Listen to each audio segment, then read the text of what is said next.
우리는 송구 영신 예배 때 성도는 예배를 통해서 그리스도와 동행하는 삶을 사는 자다, 그 말씀을 나누었습니다. 이는 공동체 예배의 중요성을 말하는 거죠. 그리고 이어서 오늘 우리가 신년 예배를 통하여서 이 삶의 예배에 대해서 생각하기를 원하는 것입니다. 성도가 하나님과 동행하는 방편으로서의 이 예배는 단순히 예식을 가진 이 예배에만 국한된 게 아니에요. 하나님과 동행하는 삶, 그것은 또한 삶으로 드리는 예배를 통해서 이루어져야 되는 거예요. 삶의 모든 영역이 예배가 되어야 되는 거예요. 즉 성도에게는 공동체 예배와 삶의 예배가 균형을 가져야 돼요. 모여서 드리는 예배와 흩어져서 드리는 예배가 균형을 이루고, 교회 안의 예배와 교회 밖의 예배가 균형을 이룰 때 우리의 삶이 참된 예배자로 이 땅을 살아갈 수 있는 것이죠. 그러므로 성도에게는 삶의 모든 영역이 하나님께 드리는 예배 장소라는 것, 예배 시간이라는 것을 결코 잊지 않아야 되는 것이죠. 오늘도 우리가 공동체 예배를 드리고 그것이 끝나는 그 순간은 삶의 예배가 시작된다는 것을 기억해야 되는 것이죠. 먼저 우리는 예배에서 중요한 것은 제물을 드리는 그 시기 이전에 예배자 자신임을 알아야 됩니다. 우리가 잘 알듯이 최초의 예배는 가인과 아벨이 드린 예배인데, 그 예배의 본질이 뭐예요? 그들이 드리는 제물의 문제가 아니라 그 제물을 드린 사람의 문제였다는 것을 이미 우리에게 가르쳐 주었던 것이죠. 결국 하나님이 기뻐하시는 예배는 제물이나 규모의 크기나 예배의 그 프로그램이 어떠하든지에 상관없이 그 이전에 예배하는 그 사람에게 달려 있다는 것을 우리는 잊지 않아야 됩니다. 성경은 예배를 단순히 신앙 공동체가 정한 시간에 정한 장소에서 모여서 함께 드리는 그 예식으로서만의 예배를 말하지 않습니다. 신앙 공동체가 흩어져서 살아가는 삶의 현장에서 그 현장 자체가 하나님께 드리는 예배라는 거예요. 그래서 사도 바울은 살아있는 예배가 무엇인지, 하나님이 받으시는 예배가 뭔지, 영적 예배가 뭔지, 그것을 오늘 본문을 통하여 가르쳐주고 있는 거예요. 우리 오늘 본문 말씀 12장 1절 2절 우리 같이 읽어볼까요? 시작. 그러므로 형제들아, 내가 하나님의 모든 자비하심으로 너희를 권하노니 너희 몸을 하나님이 기뻐하시는 거룩한 산 제물로 드리라. 이는 너희가 드릴 영적 예배니라. 너희는 이 세대를 본받지 말고 오직 마음을 새롭게 함으로 변화를 받아 하나님의 선하시고 기뻐하시고 온전하신 뜻이 무엇인지 분별하도록 하라. 바울은 우리 몸을 하나님이 기뻐하시는 거룩한 산 제사로 드리라는 거예요. 이는 몸으로 드리는 삶의 예배를 잘 드리라고 하는 거예요. 몸으로 드리는 예배가 살아있는 예배라는 거예요. 그런데 이것이 또 뭐라고 이야기하십니까? 하나님이 받으시는 영적 예배가 된다는 거예요. 그리고 2절은 몸으로 드리는 산 예배를 더 구체적으로 설명하지요. 그러므로 산 예배는 뭐라고 이야기하는 거예요? 그것은 우리의 일상의 삶에서 이 세대를 본받지 말고 마음을 새롭게 함으로 변화를 받아서 하나님의 온전하시고 기뻐하시고 하나님의 선하신 뜻을 따라 살아가는 것, 그것을 말하는 것입니다. 여러분, 특정한 예식을 말하는 게 아니죠. 매일매일 살아가는 일상생활을 두고 하는 말입니다. 성도에게는 삶 자체가 예배라는 거예요. 예배적인 삶을 살아라는 거예요. 그러므로 성도는 두 가지 방식의 예배를 드려야 합니다. 먼저는 주일에, 예배당에 나와서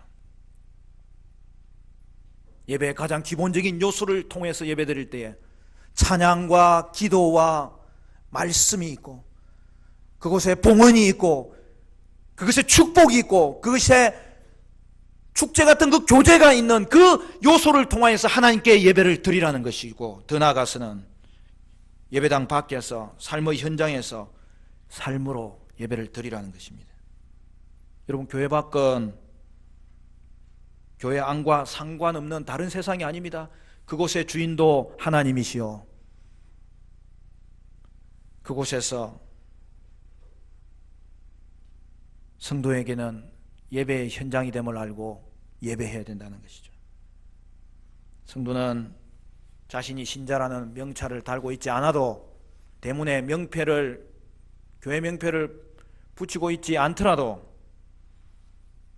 사람들이 그들을 하나님의 백성이요, 그리스도에게 속한 자요, 성령의 사람인 걸 알아볼 수 있어야 되는 거예요. 그러므로 우리는 삶에서의 예배에서 꼭 성공해야 됩니다. 삶에서의 예배에 성공할 때 사람들이 우리를 하나님의 백성으로 알아보는 거예요. 이것이 삶의 예배에서 나타나는 예배의 능력이에요. 향기를 맡듯이, 편지를 읽듯이 삶의 예배가 우리의 삶에서, 생활에서, 일상에서 드러나야 되는 거예요.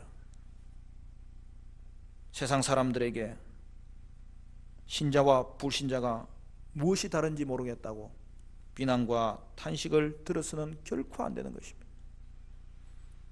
우리가 잘 아는 고린도전서 후서 2장과 3장에 가면은 성도의 정체성이 무엇인지, 그리고 그것이 삶에서 어떻게 드러나야 되는지를 이야기하는 중에 그 비유가 뭐예요?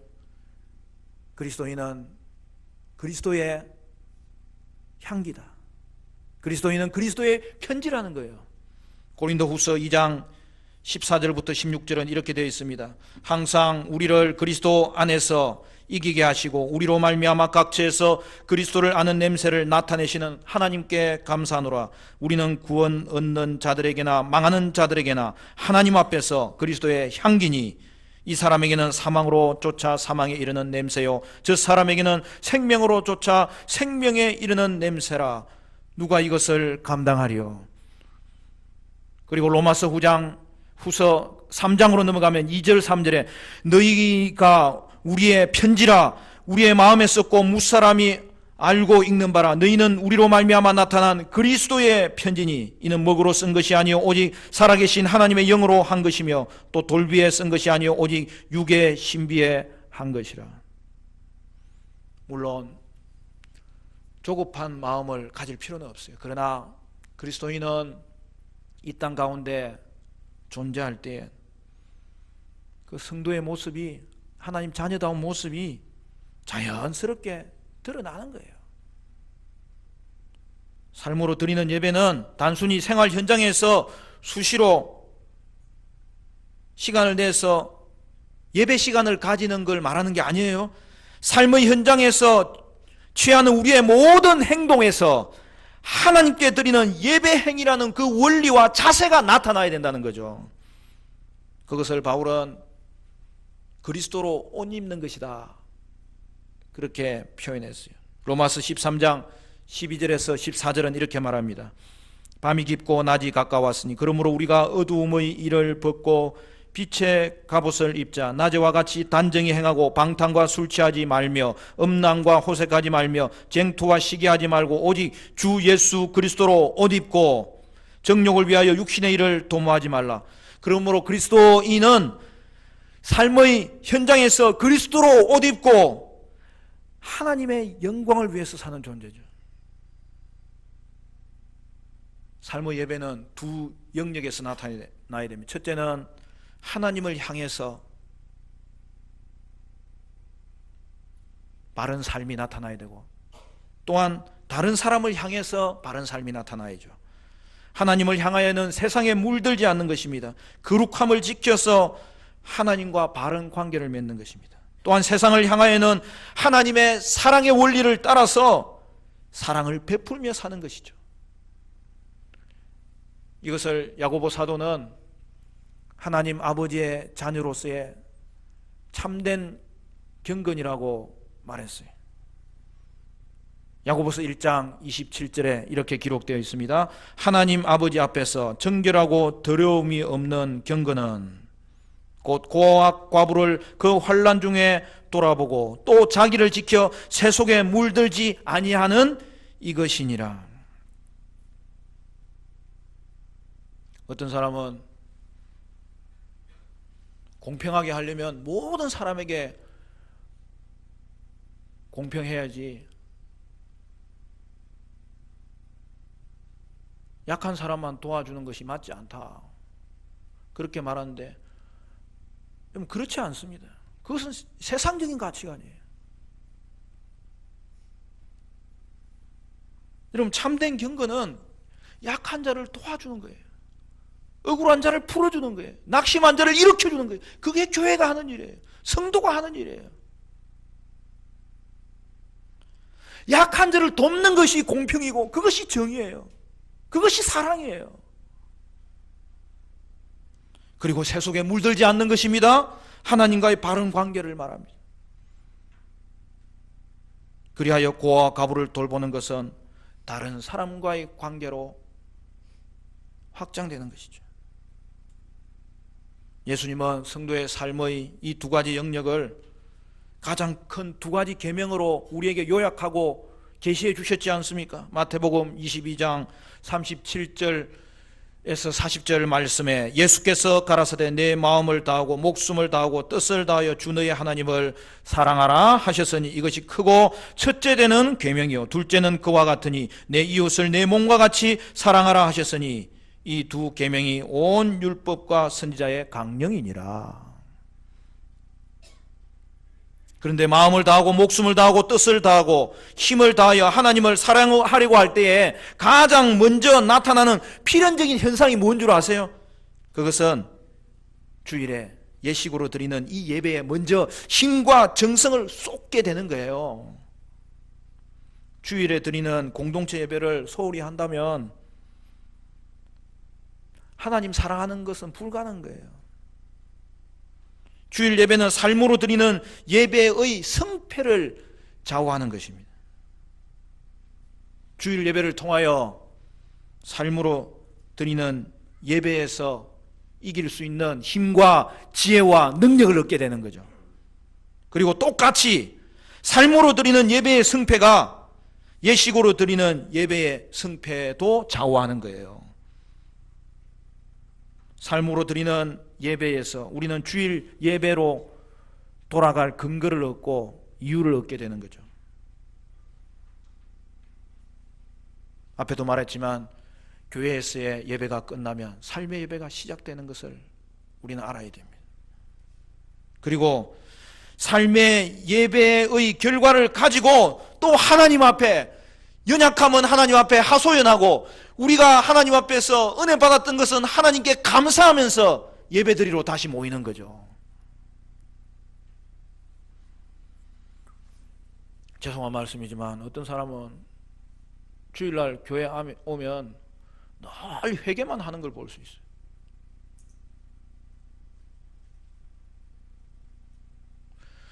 그런 현상이 왜 일어나느냐 하면은 삶의 예배에서 실패했기 때문일 수 있습니다.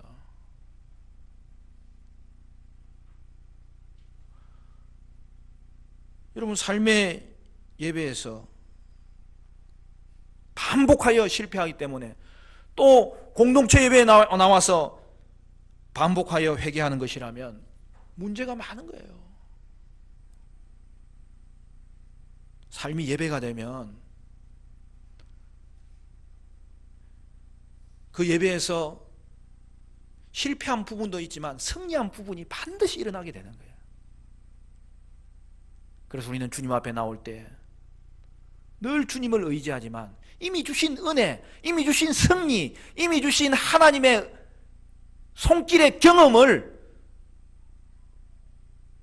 보고하며 찬양하며 고백하며 올려드리는 찬양이 이 경배가 이 예배 가운데 일어날 때 이 예배가 더 풍성해지는 거죠.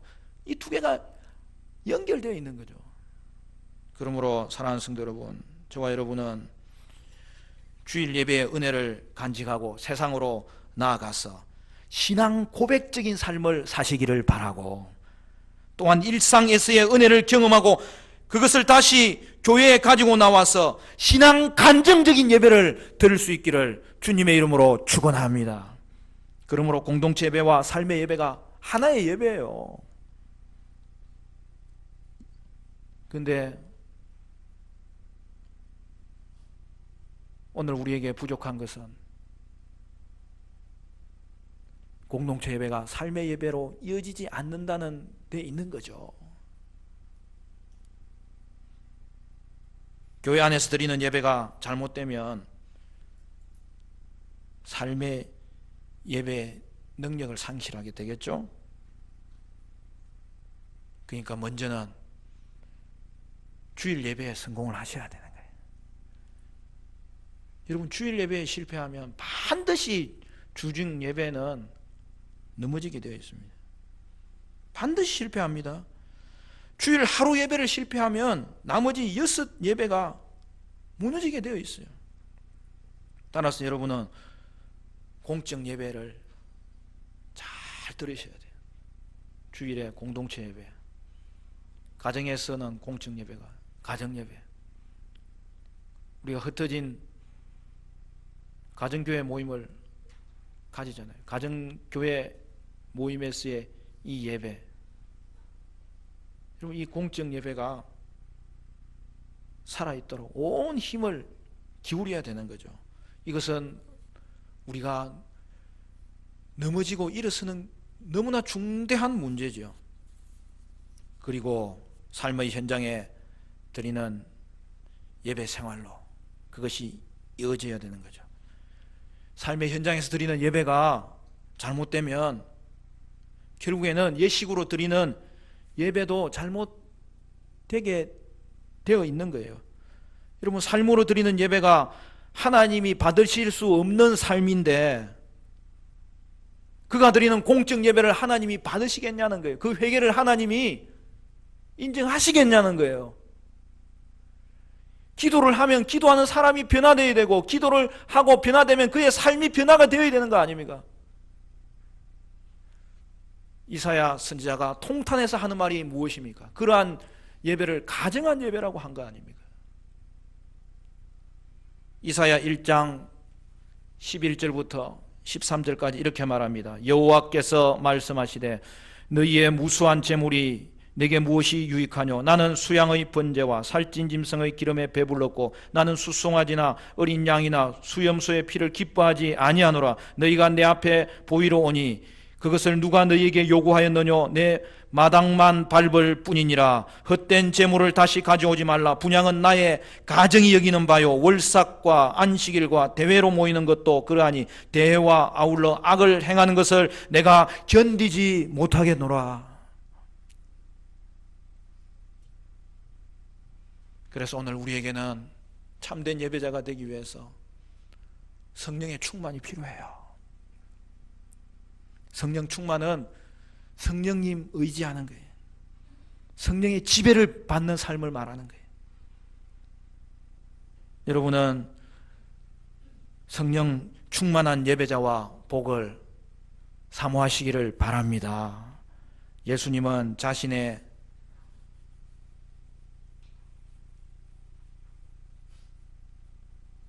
삶에서 자신을 비우시고 종의 형체를 입으시고 이 땅에 오신 것 아닙니까? 근데 여러분, 그게 성령 충만의 비결이에요. 하나님은 그런 예수님에게 성령님을 충만하게 채워주셨고, 그래야 해서 예수님은 이 땅에 신성을 가졌지만 신성으로 산 게 아니에요. 인성으로 사셨어요. 그러나 인성 가운데 성령의 충만함을 입어서 이 땅에서 의를 이루셨습니다. 그리고 그 의를 우리에게 전해주셨습니다. 넘겨주셨습니다. 그래야 우리가 하나님의 자녀가 되었습니다. 하나님은 오늘도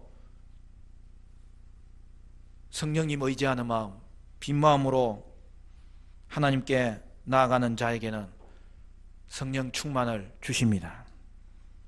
그러므로 성도는 하나님으로부터 받아서 이 땅 가운데 나누어 주는 거죠.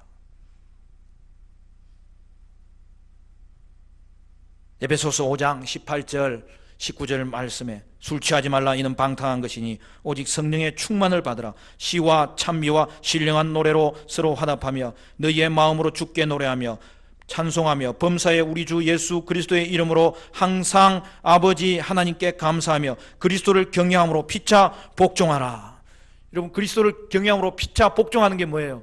에베소 5장은 6장으로 이어지는 6장의 내용은 그의 삶 가운데 부부와의 관계가 회복되고 부모 자녀와의 관계가 회복되고 상관과 직원과의 관계가 회복되는 것을 보여주고 있잖아요. 그게 성령 충만한 예배자를 통하여서 그의 예배가 하나님 찬미하는 예배가 되고 그것이 이어져서 삶의 예배로 드러나게 될 것을 성경은 보여주고 있는 것이죠. 이 한 해 이 은혜가 저와 여러분에게 있기를 간절히 축원합니다. 오늘도 예배에 임하는 우리의 자세가 마음과 뜻과 정성 다하는 주님 사랑하는 예배가 되고 그것을 통하여 성도와의 교제가 이루어지고 이 예배의 자리를 마치고 성도의 교제를 끝내고 이곳을 떠날 때 삶의 예배가 시작됨으로 말미암아 그곳에서도 하나님을 인정하고 세상의 가치관에 저항하고 여러분이 머무는 곳마다 하나님의 통치에 순종할 때 주시는 놀라운 하나님의 나라가 구현되고 그 나라가 확장되는 그러한 복된 삶이 펼쳐져야 되겠는데, 사랑하는 성도 여러분, 성령 충만한 예배자로 여러분의 공동체 예배에서 성공하시기를 바라고 여러분의 삶의 예배에서 성공하시기를 간절히 바랍니다. 이 안에는 여러분의 직장에서, 가정에서, 학교에서, 이웃과의 관계에서 예배의 삶을 사심으로 말미암아 하나님과 동행하시고 성령 충만한 예배자가 되어서 공동체 예배 가운데 힘과 지혜를 얻고 여러분의 삶의 예배 가운데 그 은혜가 강같이 흘러가는 복된 심령으로 쓰임받게 되시기를 주님의 이름으로 축원합니다.